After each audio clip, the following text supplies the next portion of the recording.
Hi, I'm Ember Conley, your host for Political Peaks. Today, I'm joined by Richard T. Whitney, who is a write-in for a candidate for our Utah governor. Welcome to our show, Mr. Whitney. Thank you for having me, Ember. So tell me a little bit about why you decided, first of all, to run for governor as a write-in candidate.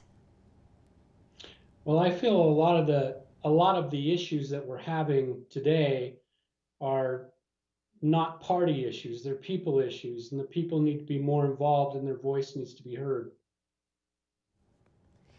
And as a write-in, what's the process that you had to go through to be a write-in candidate?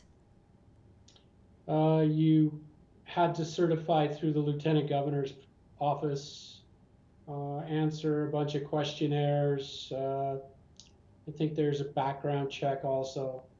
It's not as detailed as like a party candidate or a ballot candidate. You know, you just spoke on that some of the issues, a lot of the issues that we see right now are people issues. What issues do you see are foremost in your platform as a candidate? Well, one of the issues is that the propositions that we tried to pass through, that is the people's voice, they've been pretty much disregarded and reworked under the guise that I guess the people don't know what they want or don't know what they need, and somebody else supposedly knows better. So with you, you're a native Utahn. You definitely know some of the issues that we face with our economy in the light of our COVID pandemic, as well as education and healthcare. What are some big policies that you say needs changed as a possible candidate for governor? Well, let's start with education. We have a surplus in the budget, and somehow we are like last out of 50 states in our spending per student. I could see easily having more before and after school programs, daycare involved, easily expanding to have more collegiate level classes taught at the high school level in preparation for higher education. So, and even teachers' wages in a lot of places could stand to go up. Right, So, and thank you for bringing light to that surplus and the need to increase spending for education. You also hit on one that wouldn't necessarily be under the education umbrella, and that's daycare.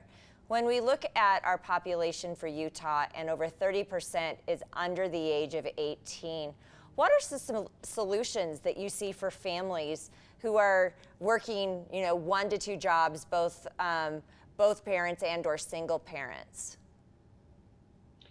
well, that would go into kind of go in conjunction with the before and after school programs.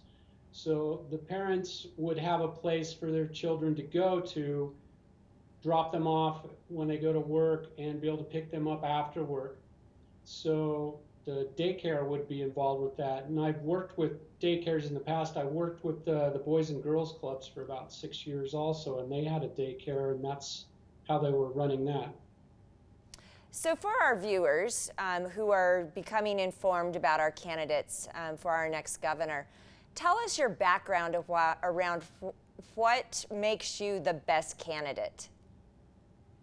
Well, I'm a native Utahn. I'm a fifth generation Utahn. My family came here with the pioneers. Brigham Young is my great great great grandfather. Uh, see, I've served our country in the military, in the Marine Corps. I've traveled a bit. I've gotten a couple of degrees from the University of Utah and the community college. Um, I've spent my whole life. I'm not a businessman. I'm not a developer. I'm not a realtor. I don't own businesses. I don't own uh, pretty much anything except for my house with the mortgage. And I've always been a wage earner. Um, I've lived paycheck to paycheck my entire life. I've had various different jobs in all different areas.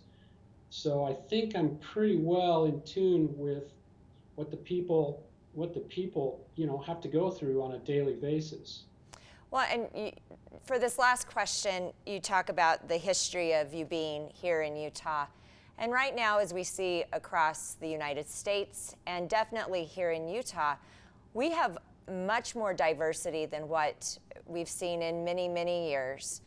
How do you see the ability to deal with the poverty and deal with the gender gap with employment, and also our race with our Latino population, as well as our African American and, of course, our Native American?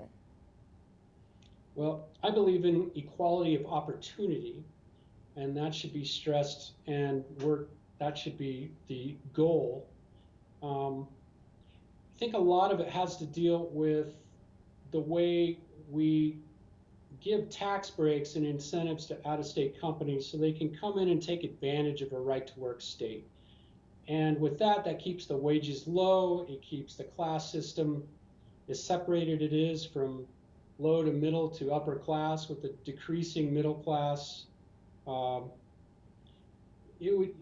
diversity does need to be involved in everything from law enforcement to government. I mean, you go up on the Hill and it's pretty much a sea of white everywhere you go.